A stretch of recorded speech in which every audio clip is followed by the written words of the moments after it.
Now that we have completed filling in our historical financials, it's time that we estimate into the future. And here's an additional principle that we must comply when we are doing financial modeling.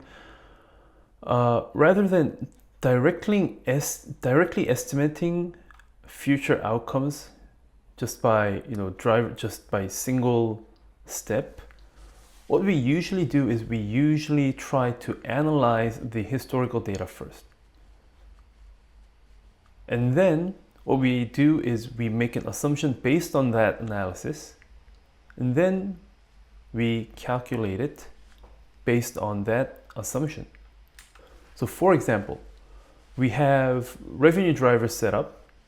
For example, if we have historical average selling prices, what we're going to do is we're going to analyze the year-on-year growth. We're going to analyze the growth rates, the year-on-year growth, and in addition to that, the compound annual growth rate as well.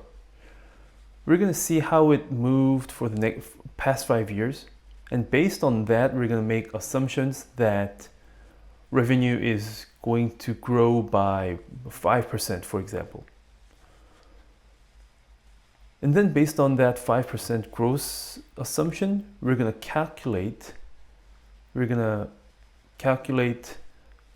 from the historical ASP and apply the growth rates and calculate future ASP results.